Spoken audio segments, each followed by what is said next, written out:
Isolasi mandiri itu tujuannya untuk apa?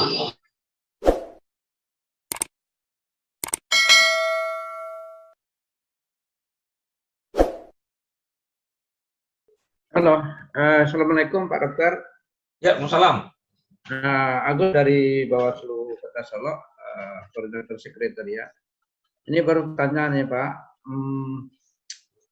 Dari mana berjangkitnya yang COVID ini yang apa? Yang kan ada katanya dari perantaraan uang. Kemudian ada lagi dari perantaraan benda-benda lain. Apa memang benar ini Pak Dokter gitu? Nah, Mohon ulang lagi Pak, suaranya kurang jelas Pak. Mohon ulangi lagi halo Pak. Pak, Ya, halo ya Pak. ulangi lagi. Ya, Nah, gimana Pak? Sudah suaranya Pak? Sudah. Ya, ini kan kita ada dapat informasi Pak. Berjangkitnya penyakit ini ada dari benda-benda lain, seperti uang atau misalnya kita memegang suatu benda seperti pagar atau rumah gitu kan. Nah, apakah benar ini seperti itu? Itu aja mungkin pertanyaan Pak. Makasih. Ya, oke. Jadi gini, apakah virus ini bisa menular melalui benda-benda seperti itu? Bisa. Jawabannya bisa, Pak. Jawabannya bisa. Makanya penting sekali kita setelah jadi virus itu tidak bisa terbang di udara. Saya tidak sepakat mengatakan virus terbang di udara. Tapi virus itu bisa menempel, Pak. Pada uang bisa, pada meja bisa, pada dinding bisa, pada gagang pintu bisa, pada tombol absen juga bisa. Itu adalah titik-titik penempelan virus. Nah, oleh sebab itu, daerah-daerah tersebut rutin kita disinfektan. Atau kita rutin mencuci tangan setelah memegang barang-barang tersebut. Jadi meja makan itu harus kita disinfektan, kemudian gagang pintu kita disinfektan, ya. Kalau kita di masjid kan kadang sejadah tidak diganti, itu juga harus kita jemur ya di matahari, karena matahari sudah bisa untuk mematikan virus tersebut. Itu kira-kira Pak. Jadi intinya bisa ya. Halo, izin Peru. Halo. Halo, ya izin baik Bang, Peru. ada beberapa pertanyaan Ya. di chat. Halo. Ada 2 pertanyaan yang hampir sama. Bagaimana dengan imun tubuh untuk bisa menyembuhkan penyakit? Nah, itu apakah berpengaruh atau bagaimana? Apalagi dengan orang OTG. Bagaimana Bang? Ya, berpengaruh. Karena OTG itu, makanya virus itu setelah 14 hari biasanya hilang. Jadi pada OTG itu orang tanpa gejala itu, biasanya kalau pasiennya tanpa tidak ada komorbid, umurnya masih muda, biasanya dalam 14 hari dia hilang. Jadi tidak ada masalah sama sekali. Nah, kenapa untuk deteksi dini disarankan pakai rapid test? Nah, ini ada pertanyaan lagi dari Pak Nova Indra. Kenapa deteksi dini malah disarankan pakai rapid test? Pertama, WHO tidak pernah menyarankan itu. Kemudian kita melalui Sumatera Barat, sesuai dengan rekomendasi dari laboratorium, kita juga tidak sarankan itu. Pertanyaannya adalah, siapa yang menyarankan itu? Kan masalah itu. Ya, WHO tidak sarankan itu. Oke, nah terakhir bagaimana berhadapan dengan masyarakat yang sedang isolasi mandiri? Isolasi mandiri itu tujuannya untuk apa? Kalau isolasi mandiri itu karena dia dicurigai ada COVID, kan kita periksa cepat. Ya, tapi kalau itu pasien COVID, nah ini kalau pasien COVID, dia isolasi mandiri, saya katakan tidak usah ditemui, jangan ditemui. Karena hanya tenaga kesehatan yang boleh diizinkan untuk menemui pasien dengan isolasi mandiri. Tapi kalau isolasi mandirinya karena OTG, nah itu kemarin saya sudah sampaikan ke beberapa bupati, jangan isolasi mandiri lama-lama OTG-nya. Begitu dia dikatakan OTG, berarti ada riwayat kontak, ya kan? Atau daerah yang risiko kontak. Maka lakukan pemeriksaan swab secepatnya, sehingga mereka tidak lama-lama di karantina. Kalau hasil pemeriksaan swabnya negatif, ya mereka boleh keluar dari ruangan tersebut, ruang karantina tersebut. Jadi tidak ada masalah. Izin host, izin. Yep. Izin host. Silakan. Baik. Terima kasih Pak Heru. Pak Dokter, saya mau mau bertanya Pak Dokter dari saya Firdaus, Komisioner Bawaslu dari Kepulauan Mentawai. Ya, lanjut Pak. Jadi saya mau bertanya ini Pak Dokter. Yang pertama adalah kami rata-rata dimintai ketika kami pulau dari kapal itu disemprot dengan disinfektan.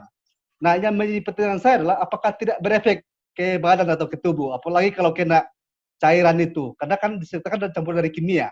Apakah itu tidak berefek kalau kena misalnya kena mata atau kena ini? Ini yang sering kami lakukan di sini. Nah, yang berikutnya adalah rata-rata kami di beberapa bulan yang lalu kenapa dipositifkan itu, ini kan hampir 14 hari. Kami kalau kenapa di beberapa kami dapatkan di sini sampai 41 hari baru dikatakan positif. Nah, itu apa penyebabnya di situ? Sampai 41 hari maksudnya? Sampai Iya, 41 hari baru kita ketahui bahwa ini sudah positif. Nah, sudah sebenarnya sembuh. 14 hari. Sudah sembuh.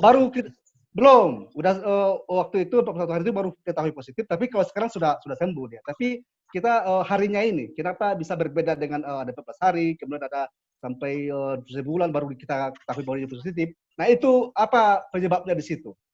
Demikian Pak Dokter, terima kasih. Oke, terima kasih ya. Jadi pertama gini ya, pertama adalah masalah semprot orang, nah, kan gitu, semprot desinfektan. Saya katakan dari awal bahwa itu adalah contoh gagalnya kita memahami COVID. Contoh Pak.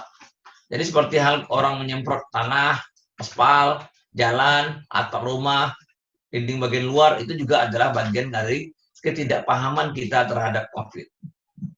Itu yang pertama Pak. Jadi saya katakan itu adalah hal yang keliru. Tidak boleh kita menyemprot desinfektan ke kulit orang Pak. Karena desinfektan itu untuk benda mati. Nah, itu bisa menimbulkan alergi, bisa menimbulkan iritasi, ya, dan bisa menimbulkan masalah jangka panjang. Jadi sangat tidak direkomendasikan menggunakan semprot-semprotan pada manusia.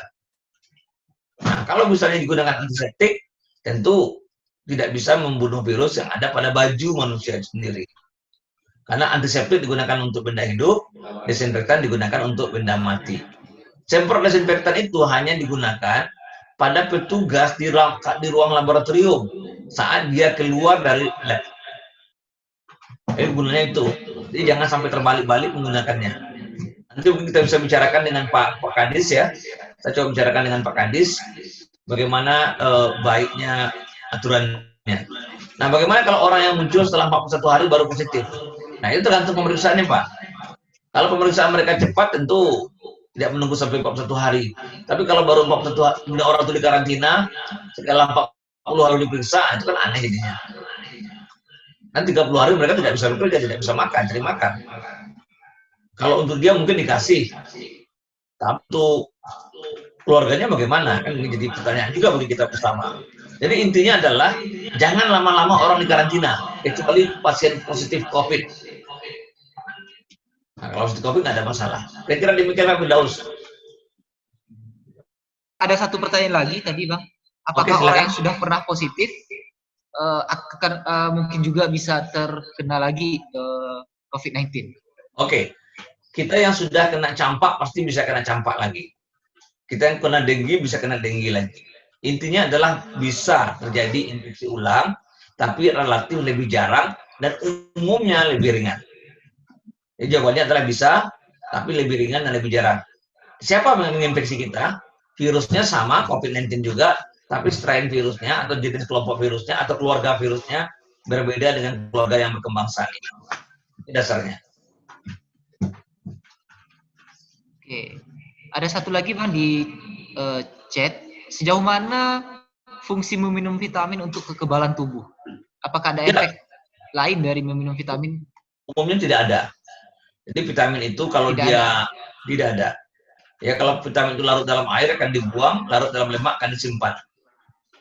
Ya, umumnya tidak ada. Dan vitamin itu secara penelitian. Baik, silakan masih ada Bapak Ibu yang mau bertanya? Masih ada Bapak Ibu yang mau bertanya ke Dr. Andani? Baik, kalau tidak ada, saya cukupkan untuk sesinya Bang Andani. Terima kasih Bang atas pemaparannya. Semoga bermanfaat bagi para penyelenggara bagaimana menghadapi situasi di dalam tahap menyelenggarakan tahapan pilkada di masa pandemi ini. Baik, kepada Dr. Heru, Hendrik. Silakan, terima sebelum kasih. saya mohon izin keluar, saya ingin sampaikan sedikit Oke, ya silakan. untuk Closing untuk statement. teman-teman KPU dan Bawaslu serta penyelenggara pemilu yang lainnya, bahwa yang paling penting itu adalah bagaimana kita menjamin semua teman-teman kita di penyelenggara pemilu memahami protokol COVID, terutama pada waktu kita rapat, kemudian pada waktu kita makan. Seringkali pada waktu makan kita berdepan dan bicara-bicara, hindari itu, karena pada posisi itu paling mudah terjadi infeksi. Nah, jadi kalau makan boleh, tapi satu arah, seperti arah kita sholat satu arah. Jadi jangan terlalu banyak berhadapannya dan bercerita-cerita. Nah, itu lebih gampang terjadi infeksi pada kita. Kemudian jangan banyak cerita, jangan banyak bicara dengan sembarang orang atau dengan beberapa orang, karena kita tidak tahu siapa yang terinfeksi dan siapa yang tidak terinfeksi. Saya pikir demikian yang saya sampaikan. Terima kasih. Assalamualaikum warahmatullahi wabarakatuh.